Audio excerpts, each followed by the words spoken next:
O Senhor é Espírito.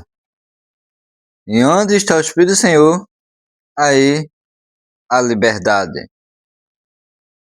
2 Coríntios, capítulo 3, versículo 17, assim, novamente. Ora, o Senhor é Espírito. E onde está o Espírito do Senhor, aí a liberdade.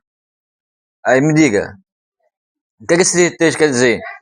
Que você, na aprende, podemos pular, podemos gritar dentro do culto, podemos sapatear, fazer o que quiser?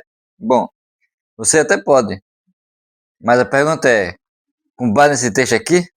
Não. Com base nesse texto aqui, nós não temos fundamento nenhum para essas coisas. E a pergunta é a seguinte, não é nem se você pode pular. A pergunta é, você deve pular? Se o que você está fazendo traz glórias a Deus, como lá em Coríntios 10, 31, portanto, quer comais, quer bebais, façais tudo para a glória de Deus. Eu pergunto, em que você pular, em que você sapatear, em que você falar em língua estranha o culto inteiro vai glorificar a Deus? Isso glorifica a Deus de alguma forma? Se você acha que glorifica, é bom raciocinar. Glorifica? Enfim, outra coisa. Isso edifica a igreja? Porque mesmo que no capítulo 14, versículo 26, pode assim, o que fazer, irmãos? Como vocês se reunir, que não tem salmo, tem hino, tem doutrina, tem línguas, tem interpretação. Faça-se tudo para edificação. Eu pergunto, você pular dentro do culto, edifica alguém? Edifica seu irmão que está do lado? Traz glórias a Deus? Promove crescimento? Promove aprendizado? Traz algum tipo de edificação para aqueles que estão à sua volta? Porque olha só, dentro do culto, tantos dons espirituais, tanto que você vai fazer, precisa primeiramente promover a glória de Deus. Segundo, edificar a igreja como um todo e não focar só em si mesmo, ok? Então, é bom você pensar sobre isso aí, refletir. E voltando para o texto, veja só. Esse texto, infelizmente, é um texto muito mal usado para defender e dizer mas é porque ele fala onde é o Espírito, onde é o Espírito, a libertação, eu posso pular, posso notar, posso sapatear, posso gritar, porque de fato aqui diz que onde é o Espírito, a liberdade. Mas peraí, mas que liberdade é essa do texto? Não tem a ver com essas coisas. A liberdade do texto é o quê? A liberdade que da cegueira, isso aqui é a liberdade da cegueira, que antes de conhecer Cristo estavam presos, que era aquela que nos impedia de chegar a Cristo, de fato, como Senhor, de chegar a graça como meio de salvação. Veja o versículo 12 de 2 Coríntios 3. Tendo, pois, tal esperança, usamos de muita ousadia no falar. E não somos como Moisés, presta atenção, que colocava um véu sobre o seu rosto, para que os filhos de Israel não olhasse firmemente para o fim daquilo que era transitório, passageiro, que de fato era a glória de Moisés, que representa a fase de Moisés. Representação da lei, que era passageira, nesse contexto aqui. A lei, no caso, a lei no sentido como algo para salvação, vamos lá. Mas os seus sentidos foram endurecidos, porque até hoje o mesmo véu, está por levantar na lição do Velho Testamento, o qual foi por Cristo abolido.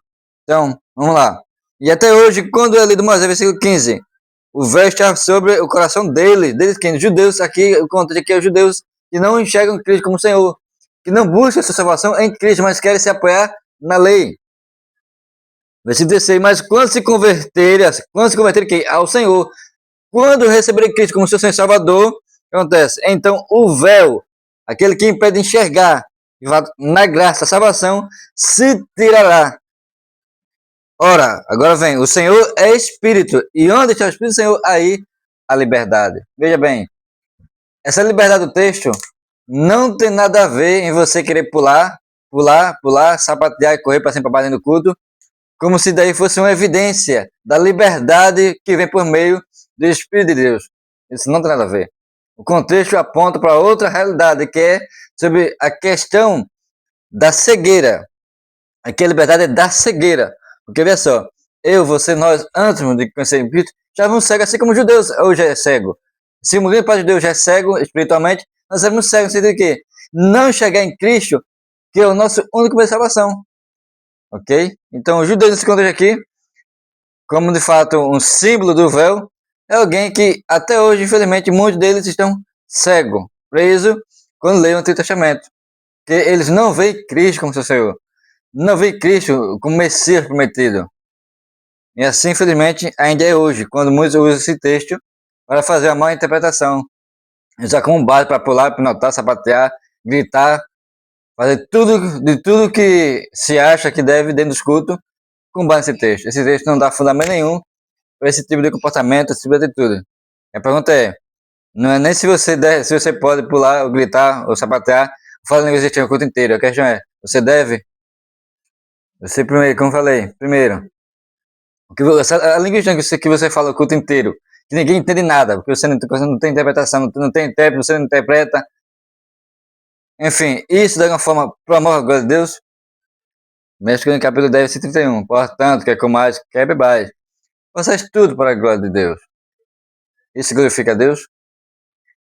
Esse pulo que você faz glorifica a Deus? E segundo ponto, edifica a igreja? Promove crescimento da igreja? Porque esse é o propósito dos dons. É edificar a igreja como um todo. Edificar o corpo de Cristo. Dentro do culto, esse é o propósito do dom. Dentro do culto, não faz sentido qualquer dom ser exercido sem a visão de edificar a todos. Dentro do culto, todos os dons do Espírito devem ser exercidos para edificar a igreja. E nisso Cristo, Deus é glorificado. Se esse não é o propósito, se o que você faz, se o que você faz não faz nada disso, então não faz sentido você querer praticar dentro dos cultos. Amém? Novamente, a segredo do texto não tem nada a ver, a liberdade do texto não tem nada a ver com público, nada disso, ok? Mas fala a questão do véu, do Antigo Testamento, que impede ainda muitos judeus de chegar a Cristo como Senhor e Salvador, pois eles procuram na lei, somente encontrarão na pessoa de Cristo. Ok? Então, esse é o sentido de onde é o Espírito do Senhor, aí a liberdade. amém? Que Deus em Cristo nos abençoe, que nós de fato venhamos mais despertar um pouco e buscar de fato estudar melhor sobre aquilo que cremos, rever melhor nossos conceitos bíblicos, teológicos. Muitas vezes, infelizmente, estamos completamente equivocados, apenas repetindo o que nós ouvimos de alguém, sem nunca nós mesmos termos estudado ou pesquisado para melhor compreensão do assunto. Que Deus abençoe.